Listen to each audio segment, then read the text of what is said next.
नमस्कार, 99 न्यूज देख रहे हैं आप। आपके साथ मैं हूं वैद्य रितिका गौतम। बुलेटिन की करेंगे शुरुआत, लेकिन एक नजर आज की सुर्खियों पर। हरा रंग छोड़ भगवा रंग में रंगे चंपई सोरेन, बीजेपी का थामा दामन।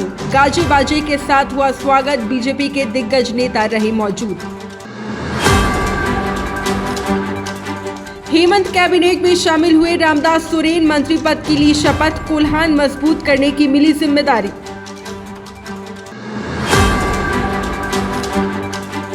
1 सितंबर से तेजस्वी यादव सभी मुख्यालयों में देंगे धरना। विपक्ष ने कहा, तेजस्वी का राजनीतिक करियर खत्म, धरना से नहीं होगा फायदा। बिहार में डेंगू का कहर, पटना के 16 साल के मरीज की मौत। 24 घंटे में 50 नए मरीज मिले, अलर्ट मोड में स्वास्थ्य विभाग। और बिहार की नई डीजीपी को लेकर सस्पेंस खत्म, आलोक राज को मिली कमान, आरएस भट्टी की लेंगे जगह। तो चलिए बुलेटिन की शुरुआत करते हैं झारखंड की दो बड़ी खबरों के साथ। सीता सोरेन के बाद कोल्हान के टाइगर चंपई सोरेन ने बीजेपी का दामन थाम लिया है, तो वहीं दूसरी ओर रामदास सोरेन हेमंत कैबिनेट में शामिल हो गए हैं। चंपई सोरेन की जगह उन्हें मंत्री बनाया गया है। अब रामदास सोरेन को कोल्हान को मजबूत करने की जिम्मेदारी मिली है, लेकिन अब देखना होगा कि कोल्हान में फिर टाइगर का जादू चलता है या फिर हेमंत का। इधर झारखंड के पूर्व सीएम और झामुमो के बागी चंपई सोरेन ने बीजेपी का दामन थाम लिया है। चंपई सोरेन के साथ उनके बेटे बाबूलाल सोरेन ने भी सदस्यता ग्रहण की है। चंपई सोरेन को केंद्रीय कृषि मंत्री और झारखंड बीजेपी के प्रभारी शिवराज सिंह चौहान और असम के सीएम और सह प्रभारी हिमंता बिश्व शर्मा ने उन्हें सदस्यता दिलाई। इधर चंपई सोरेन के बीजेपी में शामिल होने पर झारखंड के बीजेपी प्रभारी लक्ष्मीकांत वाजपेयी ने प्रतिक्रिया दी है। उन्होंने कहा है कि बीजेपी में चंपई सोरेन के आने के बाद से पार्टी को और भी ज्यादा मजबूती मिलेगी। वहीं इस पूरे मौके का जायजा लिया है हमारी सहयोगी पूजा दुबे ने।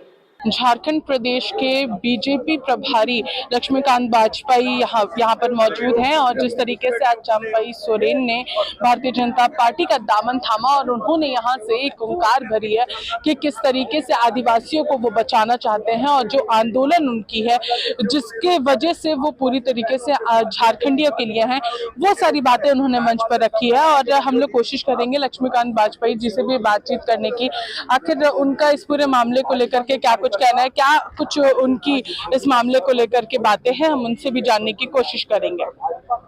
आज चंपई सोरेन के बीजेपी में लक्ष्मीकांत जी, आपने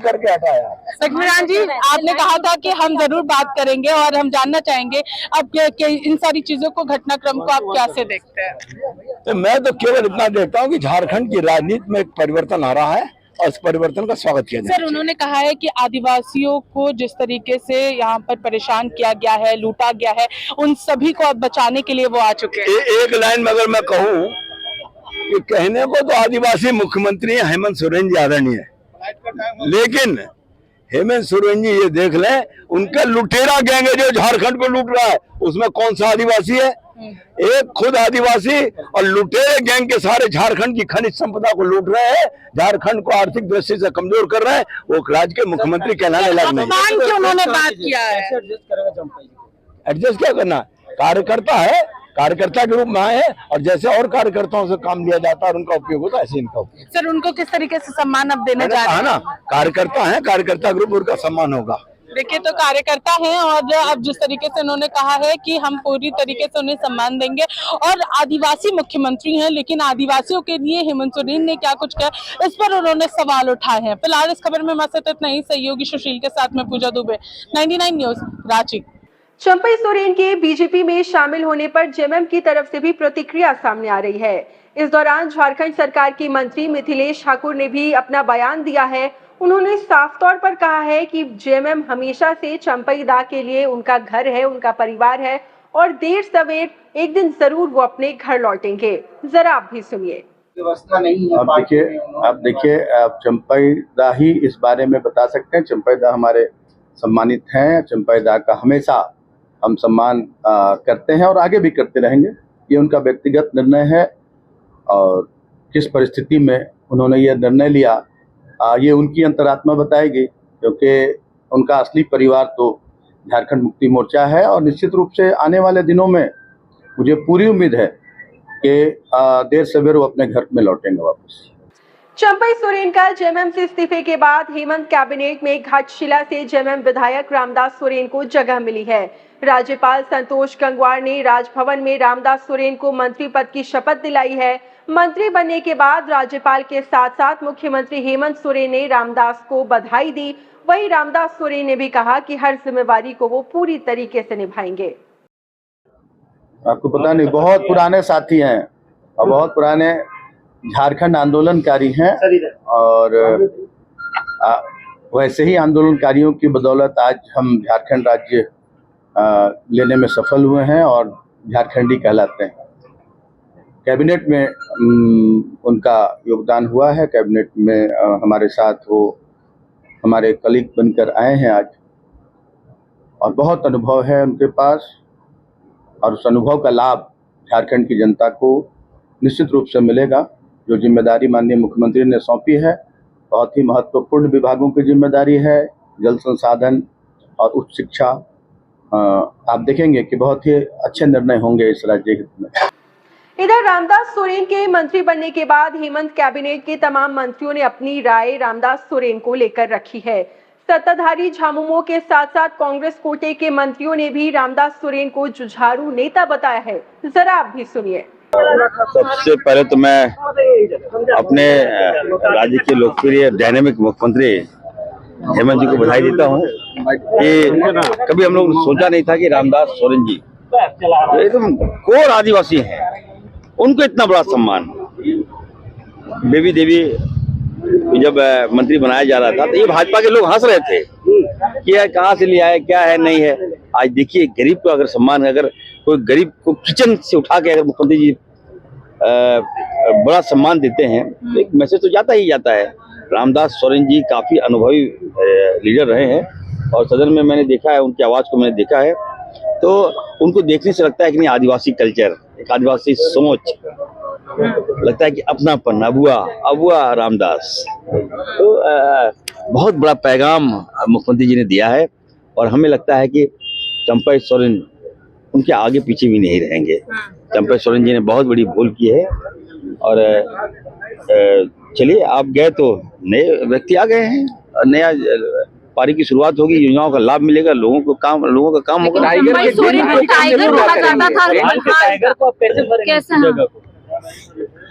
देखिए चंपई सोरेन जी, ये बात सही है, उनको कोल्हान का टाइगर कहा जाता था, लेकिन मैंने कल ही कहा है कि उनको तो भाजपा जो है एक जोकर बना दिया। सर्कस के मैदान में उनको पेश कर रहा है और कोई मैदान नहीं मिला था क्या? जहाँ सर्कस का मैदान हम लोग फेमस है झारखंड में, वहाँ लोग सर्कस देखने जाते थे। हमारा परिवार भी सर्कस देखने जाता था। कोई रशियन सर्कस है, कोई पैनामा सर्कस है, बहुत सा सर्कस आता था। अब चंपई सोरेन का सर्कस आ रहा है। तो भाजपा ने कभी भी, मैं कहना चाहता हूँ, लोगों का मजाक उड़ाने का काम किया है। लोग आदिवासियों का मजाक उड़ाया है भाजपा ने। मैं चंपई सोरेन जी को कहूंगा कि हाथ जोड़ के विनती करता हूँ, उस मैदान में आप शपथ मतलब शामिल मत होइए। समझाने का काम नहीं, वो आपको देखिए भाजपा के लोग हंटर से आपको डील करेंगे। जी, आपके साथ है तो टाइगर और आपके बन जाएंगे, ये कैसे होगा? क्या बोल रहे हैं? आपके साथ जब थे तो टाइगर थे और अब वो जोकर बन गए, आप सर्कस का उपयोग कर रहे हैं। नहीं, मैं नहीं बोल रहा हूँ, किस मैदान में शामिल हो रहे हैं मैं ये जानना चाहता हूँ। नहीं, मैं जानना चाहता हूँ, मैं ये जानना चाहता हूँ किस मैदान में वो शामिल हो रहे हैं। बिल्कुल सर्कस मैदान है, मैं जानता हूँ, और सर्कस लगता है भाई, आप पता कर लीजिए ना, सर्कस लगता है। एक और सर्कस आज भाजपा लगा रही है। चलिए मजबूती मिलेगी कोल्हान को। देखिए, रामदास बाबू आंदोलनकारी साथी रहे हैं और संगठन करता रहे हैं। इसका लाभ मिलेगा झारखंड मुक्ति मोर्चा और गठबंधन को, और कोल्हान के लिए ये बहुत बड़ी उपलब्धि है कि आंदोलनकारी साथी को सम्मान मिला है और इसका बेहतर परिणाम है। चंपई सोरेन के वेग को कैसे रोकिएगा आप लोग? चंपैदा आंदोलनकारी रहे हैं, बड़े भाई हैं, उनका अपना व्यक्तिगत डिसीजन है, संगठन तत्पर है और हम लोग ठीक ठाक हैं, कहीं कोई दिक्कत। बड़े भाई रहेंगे हमेशा। लड़ाई का कोई मामला नहीं है। जनता का फैसला है, जब आएगा देखा जाएगा। बहुत आंदोलनकारी रहे हैं, जमीन से जुड़े हुए नेता हैं और बड़े सरल सीधे साधे इंसान हैं और उनको काफी लंबा आंदोलन का भी अनुभव है, राजनीति का भी अनुभव है। और हम लोग 2009 में एक साथ विधायक बने थे, आज भी हम लोग साथ हैं और निश्चित तौर पर कोल्हान और मजबूत होगा इनके आने से। दादा, ये कहा जा रहा है कि डैमेज हुआ है थोड़े से उनका जाना, क्या ये भरपाई कर पाएंगे आप लोग? कितनी मजबूत आगे बढ़ेंगे? देखिए, कोई डैमेज उमेज नहीं हुआ है। ये भारतीय जनता पार्टी ने सोची समझी साजिश किया था, जो भारतीय जनता पार्टी बेनकाब। इधर नीतीश सरकार ने विजिलेंस के डीजी आलोक राज को बिहार का नया कार्यकारी डीजीपी नियुक्त किया है। इस संबंध में आज गृह विभाग द्वारा आदेश जारी किया गया। इससे पहले डीजीपी के रेस में 2 और नाम शोभा अहोतकर और विनय कुमार का चल रहा था। नीतीश सरकार ने विजिलेंस के डीजी आलोक राज को बिहार का नया कार्यकारी डीजीपी नियुक्त किया है। बढ़ते आगे अगली खबर बिहार के बेगूसराय से, जहां पुलिस की पिटाई में घायल महिला और नाबालिग युवक से आरजेडी के विधान पार्षद मिलने पहुंचे। इस दौरान उन्होंने दोनों का हालचाल जाना और पुलिस को 72 घंटे का अल्टीमेटम देते हुए दोषी लोगों पर जल्द से जल्द कार्रवाई करने की मांग भी की। बहुत ही दुर्भाग्यपूर्ण है, इंसानियत को तार-तार किया गया है। ये कोई जो सामाजिक लोग होते हैं, जब पार्टी का कोई नेता होता है वो सामाजिक लोग होता है, समाज में अच्छे बुरे को देखता है और ये सोशल आदमी है, ये समाज का एक चेहरा है और पार्टी के प्रधान महासचिव हैं, महत्वपूर्ण पद पे हैं और बगल में कोई झगड़ा लड़ाई हो रहा था, वो केसा केसी आपस में कर रहा था, तो पुलिस के सहयोग में ये गए कि भाई तुम लोग केस क्यों कर रहे हो, जेल जाओगे, एक वो मुकदमा करोगे। और उसके लिए इनको वो जो आया था, क्या नाम था उसका, दारोगा 112 जो आया था, उस पर जो दारोगा लोग था, इसको कहता तुम नेता बनता है, इसको बैठा लिया और बाद में किस तरह से प्रशिक्षित डीएसपी है, क्या पढ़ के आई हैं, क्या प्रशिक्षण लेने आई हैं, मुझे नहीं समझ में आ रहा है। जो बातें अभी सामने आई हैं और मैंने देखा है जिस तरह से, आप लोगों ने भी देखा है, वैसे कि मारा जाता है, खुलेआम दारू बिक रहा है, उसको नहीं पकड़ सकते हैं क्योंकि उससे आप हफ्ता वसूल रहे हैं, खुलेआम डकैती हो रहा है, मर्डर हो रहा है। अगली खबर कैमूर से, जहां एसपी की मौजूदगी में 15 क्विंटल गांजा को आग में नष्ट किया गया। अंतर्राष्ट्रीय बाजार में इसकी कीमत लगभग 7 करोड़ आंकी जा रही है। बता दें कि पुलिस ने विभिन्न इलाकों में छापेमारी कर 12 क्विंटल गांजा जब्त किया था। हाईकोर्ट के आदेश के बाद सभी जब्त गांजे को आग के हवाले कर दिया गया है। जहां पूरे देश में जाति आधारित गणना करवाने के लिए राष्ट्रीय जनता दल आंदोलन के मूड में है। आगामी 1 सितंबर यानी रविवार को आरजेडी बिहार के सभी जिला मुख्यालय में 1 दिवसीय धरना देगी। रविवार को होने वाले धरना कार्यक्रम में पटना में खुद विरोधी दल के नेता तेजस्वी यादव भी शामिल होंगे। आरजेडी के मुख्य प्रवक्ता शक्ति सिंह यादव ने कहा है कि बिहार सरकार ने कैबिनेट से पास करके बिहार में आरक्षण का दायरा 65% तक बढ़ाया था। केंद्र की सरकार के पास 9वीं अनुसूची में शामिल करने के लिए ये प्रस्ताव भेजा गया था, लेकिन आज तक ये मामला अटका हुआ है। राष्ट्रीय जनता दल मजबूती से पिछड़ों के लिए, अति पिछड़ों के लिए, दलित आदिवासी के लिए रखने का काम करेगा। इसलिए हम लोगों ने भर बिहार में हम लोगों ने धरना प्रदर्शन हम लोग 1 तारीख को हम लोगों ने करने का ऐलान किया है। स्वयं हम खुद भी पार्टी कार्यालय में 1 तारीख को मौजूद रहेंगे। 1 सितंबर 2024 दिन रविवार को 11 बजे से पूरे बिहार के प्रत्येक जिला मुख्यालयों पर राष्ट्रीय जनता दल ने 1 दिवसीय धरना देने का निर्णय लिया है। पटना के धरना कार्यक्रम में आदरणीय तेजस्वी यादव जी स्वयं सम्मिलित होंगे। जो जाति गणना देश भर में कराना है, उसको लेकर के राष्ट्रीय जनता दल कृत संकल्पित है कि देश भर में जाति गणना हो, यह हमारा कमिटमेंट है। जो 65% आरक्षण की सीमा बढ़ाई गई थी 17 महीना में तेजस्वी जी के नेतृत्व में, वो शेड्यूल 9 में अभी तक नहीं डाला गया। कैबिनेट से डिसीजन होने के बावजूद भेजा गया केंद्र सरकार को, नीतीश जी भारतीय जनता पार्टी दोनों सत्ता में है, शेड्यूल 9 में नहीं डाला गया। आरक्षण विरोधी है, जाति गणना कराना नहीं चाहते हैं। भारतीय जनता पार्टी ने साफ कहा कि नहीं, लेकिन देश भर में जाति गणना हो, यह हमारा कमिटमेंट है। और तेजस्वी जी ने प्रण लिया है कि देश भर में जाति गणना को कराना है और जो आरक्षण की सीमा 65% बढ़ी है उसको शेड्यूल 9 में डालना है। इसको लेकर करके प्रत्येक जिला मुख्यालयों पर राष्ट्रीय जनता दल का 1 सितंबर 2024 को 11 बजे से धरना का कार्यक्रम शुरू की गई है। इधर 1 सितंबर से देश भर में जातिगत जनगणना की मांग कराने को लेकर तेजस्वी यादव सभी जिला मुख्यालयों में धरना देंगे। इसको लेकर जदयू नेता नीरज कुमार ने तेजस्वी यादव पर जमकर निशाना साधा और कहा कि राजनीतिक जीवन खत्म हो गया है, धरना प्रदर्शन करके उन्हें कोई भी फायदा नहीं मिलने वाला है।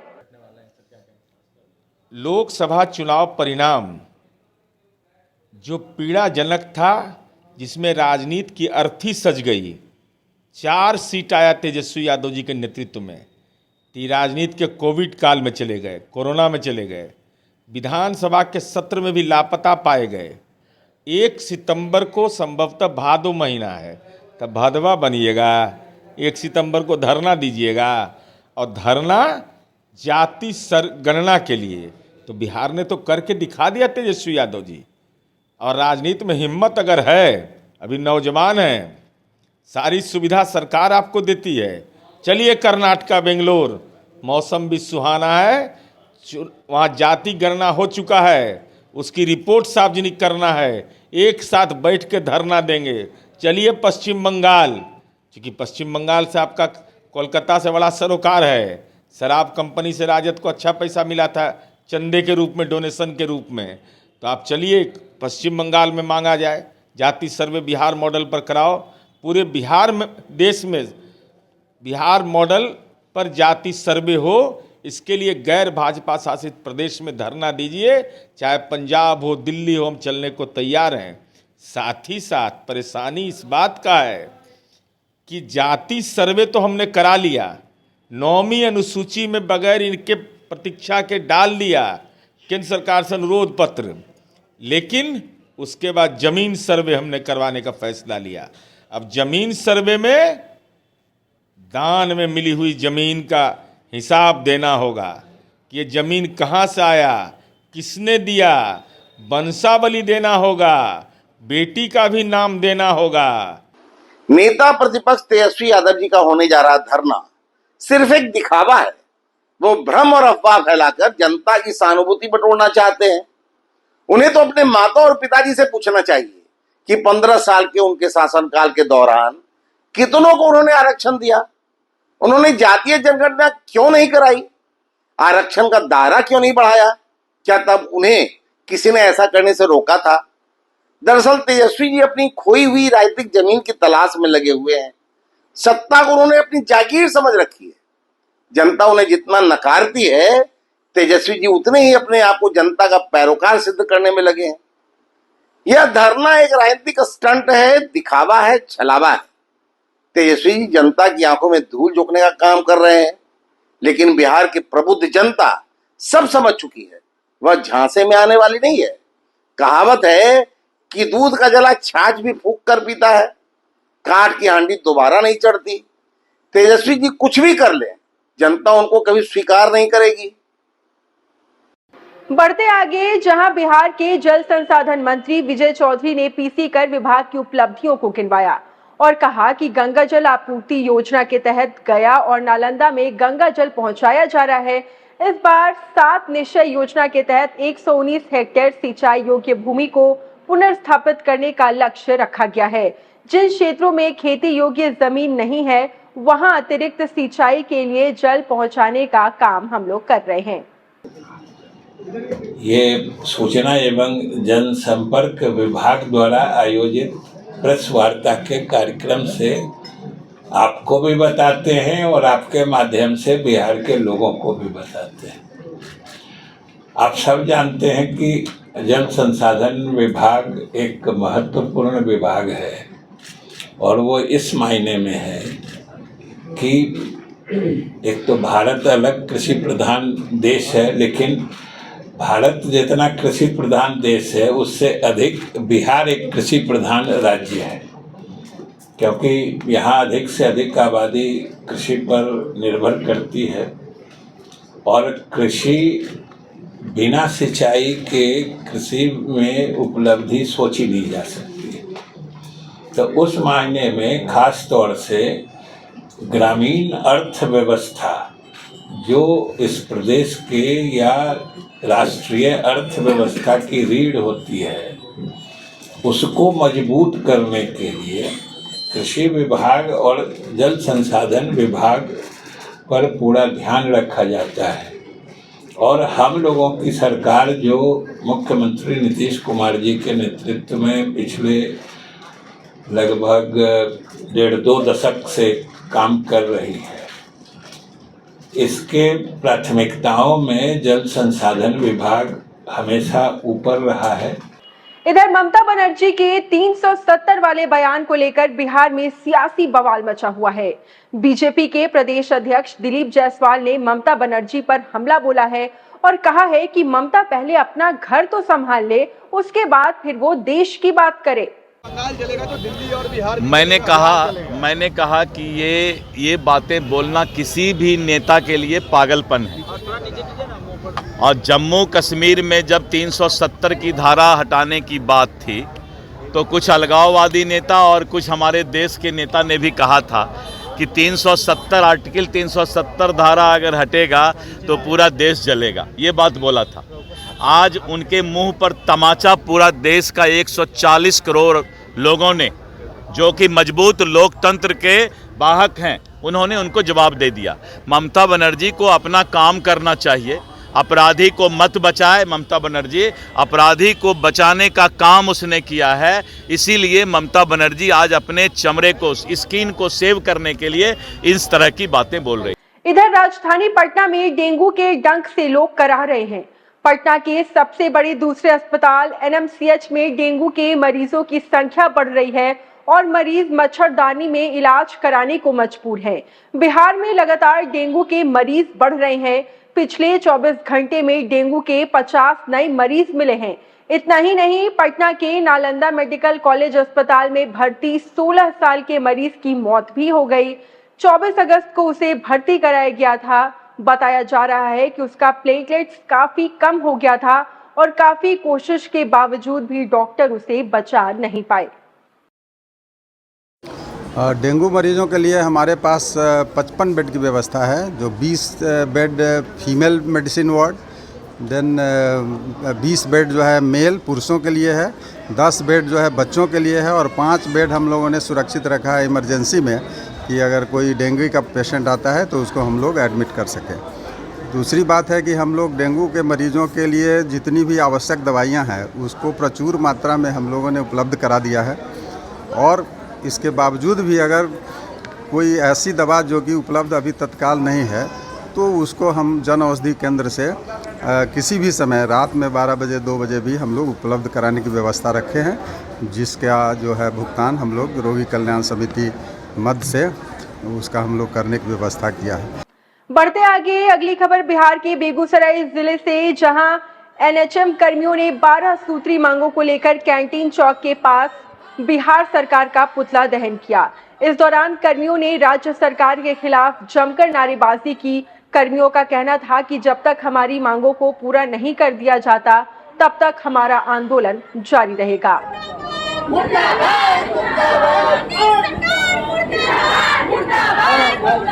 आज स्वास्थ्य विभाग में कार्यरत एनएचएम कर्मी समान काम का समान वेतन, मिनिमम 26,000 मासिक भुगतान, आपको ये रेगुलराइजेशन सभी को नियमित करने, एफआरएस कानून को वापस लेने, बकाया का भुगतान करने सहित 12 सूत्री मांगों को लेकर के लगातार आज 22 जुलाई से कार्य बहिष्कार आंदोलन पर हैं। आज 39वां दिन है कि बिहार सरकार के कान पर जू नहीं रेंग रही है। लगातार धरना प्रदर्शन हड़ताल के द्वारा ध्यान आकृष्ट किया जा रहा है।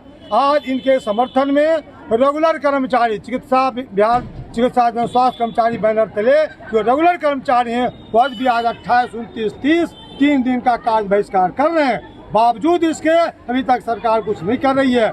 इधर हजारीबाग में एसीबी की टीम ने बड़ी कार्रवाई करते हुए बड़कागांव पूर्वी की मुखिया विमला देवी और उनके पति को 25,000 रिश्वत लेते गिरफ्तार किया है। बता दें कि अबुआ आवास की पहली किश्त का पैसा दिलवाने के नाम पर घूस लेने का आरोप लगा है। इस मौके पर बड़कागांव विधायक अंबा प्रसाद भी एसीबी दफ्तर पहुंची और पूरे मामले की जानकारी ली। इस मामले में ज्यादा जानकारी दे रहे हैं हमारे सहयोगी भास्कर उपाध्याय।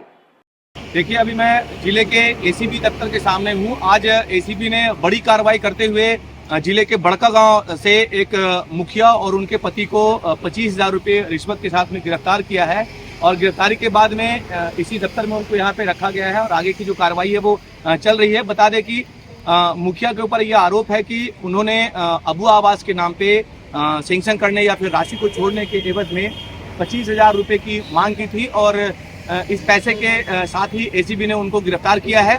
वैसे अभी यहाँ पे बड़कागांव की जो कांग्रेस की विधायिका हैं अंबा प्रसाद, वो भी यहाँ पे आई थी और उन्होंने भी यहाँ के अधिकारियों से बातचीत की है और बातचीत के बाद में उन्होंने मीडिया से बताया कि चूंकि उनके क्षेत्र का ये मामला है और वो यहाँ पे इसलिए आई थी क्योंकि जैसा मुखिया के परिजनों का कहना है कि कोई दूसरा आदमी जो है वो पैसे को यहाँ पे फेंक गया था और उसी पैसे को एसीबी जो है वो आधार मानते हुए उनकी गिरफ्तारी की है। देखिए, सुबह सुबह बहुत पूरा गांव उठ के मेरे घर आ गए थे, तो उनका कहना था कि देखिए मतलब एसीबी आए और फिर सीधा मतलब उठा के मुखिया जी को और उनके हस्बैंड को ले गए हैं।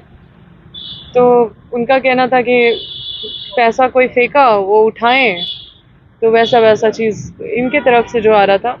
तो मामले को समझने के लिए गए, किसी के साथ गलत नहीं होना चाहिए। तो एसीबी अपना कार्रवाई कर रही है और हम लोग तो कार्रवाई में सहयोग करेंगे और इन्वेस्टिगेट होगा, इसमें अच्छे से जांच होगा क्योंकि हमारा जो कंसर्न था उसको नोट कर लिया गया है कि दूसरा पक्ष फंसाने का कोशिश, जो गांव वाला का जो अपील है। वरीय अधिकारियों से बात हुई है? हाँ, सबसे बात हो गई, तो सब इसको संज्ञान में लिए, बोले कि इसको रिकंसिडर करेंगे एक बार। देखिए, अगर गलत है तो गलत है। वैसे एसीबी की लगातार जो है वो आप देख रहे होंगे कि छापेमारी है और गिरफ्तारियां भी हो रही है। ऐसे अभी जो अबू आवास है उसमें तो ज़्यादा ही गिरफ्तारियां हो रही हैं और अभी फिलहाल जो है वो बाकी प्रक्रियाओं को करते हुए जो मुखिया हैं और उनके जो पति हैं, ये जो है बड़कागांव दक्षिणी की मुखिया हैं, इनका नाम विमला देवी है तथा इनके पति जो हैं वो राजकुमार साव हैं। दोनों को भी एसीबी यहाँ दफ्तर में रखी हुई है। आगे की जो कार्रवाई है वो जारी है। भास्कर उपाध्याय, 99 न्यूज, हजारीबाग। इधर लातेहार में हेमंत सरकार की महत्वाकांक्षी योजना सरकार आपके द्वार कार्यक्रम का आयोजन किया गया। डीसी गरिमा सिंह ने शिविर का उद्घाटन किया। इस मौके पर उन्होंने कहा कि अब सरकारी योजनाओं का लाभ लेने के लिए सरकारी दफ्तर का चक्कर नहीं काटना पड़ेगा। अब जिला प्रशासन सभी सरकारी योजनाओं का लाभ लोगों के घर तक पहुंचाएगी। यहाँ पर सरकार आपके द्वार जो अभी पिछले कई सालों से चल रहा है, आज फिर से उसका यहाँ पर स्टार्ट हुआ है। उसमें हमारे सभी पंचायतों में शिविर लगाए जाएंगे।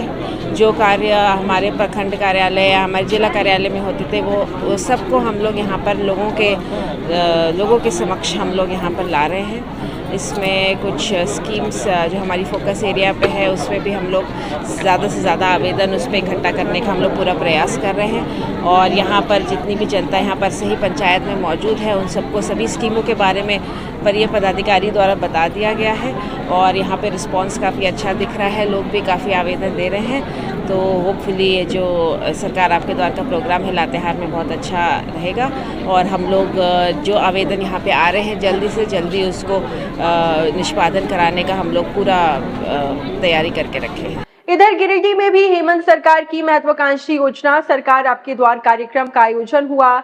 इस मौके पर वहां पर मौजूद ग्रामीणों को सरकारी योजनाओं के बारे में जानकारी दी गई।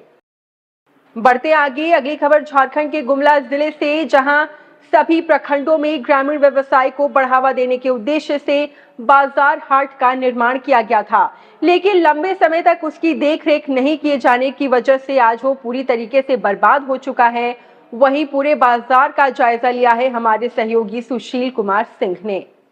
केंद्र हो या राज्य सरकार हो, जिस तरह दावे करती है कि ग्रामीण अर्थव्यवस्था को बेहतर करने के लिए लगातार वो प्रयास करे, किसानों की आय को दोगुना करने की बात की जा रही है, लेकिन जिस तरह की परिस्थिति गुमला में देखने को मिल रही है और जिस तरह से बाजार के जो शेड हैं उनकी स्थिति को देखकर आप समझ सकते हैं कि 30 साल पहले जिन बाजार में शेडों का निर्माण किया गया था उनका दोबारा मरम्मति तक नहीं हो पाया, जिसका परिणाम ये है कि अब इन बाजार हाटों में लोग जाना तक छोड़ दिए हैं। ऐसे में स्पष्ट कहा जा सकता है कि जहाँ एक और बाजार समिति के पदाधिकारियों का मानना है कि पूर्व बाजार समिति के जिम्मे ये था, लेकिन अब ये जिला परिषद के अधीन हो गया है और जिला परिषद भी इसके रखरखाव को लेकर तो थोड़ा बहुत भी गंभीर नहीं है, क्योंकि आज के समय में कोई विभाग केवल नया कंस्ट्रक्शन करना चाहता है। पुरानी चीज़ों को बेहतर करने में नहीं लगा हुआ है। लेकिन सबसे बड़ी दुर्भाग्य की बात यह है कि राज्य में बैठी हेमंत सोरेन की सरकार जो ये दावा करती है ग्रामीण क्षेत्रों की अर्थव्यवस्था को बेहतर करने के लिए वो काफ़ी गंभीरता से काम कर रही है। अब तक हेमंत बाबू को ये दृश्य क्यों नजर नहीं आया? अधिकांश ग्रामीण क्षेत्रों में, गुमला जिला की अगर बात करें तो यहाँ के 12 प्रखंड में काफ़ी संख्या में ऐसे सेट बने हुए हैं जो पूरी तरह से बर्बाद हो रहे हैं, जिनकी सुधि लेने वाला कोई नहीं है। पुराना है, हम लोग नहीं जान रहे हैं, बहुत पहले से लग रही है।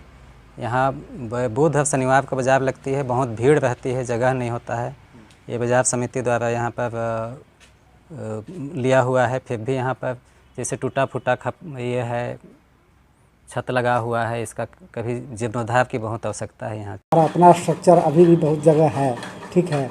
किसानों को बैठने के लिए हमने दुकान बनवाया, शेड बनवाया और पानी की व्यवस्था भी हमने शुरू में की थी और शौचालय की भी हमने व्यवस्था की है।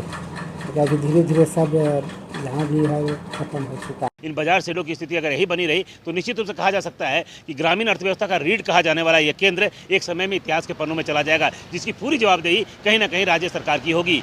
99 न्यूज़ के लिए गुमला से सुशील कुमार सिंह। तो मेरे साथ अभी के इस बुलेटिन में बस इतना ही। मुझे दीजिए इजाजत। नमस्कार।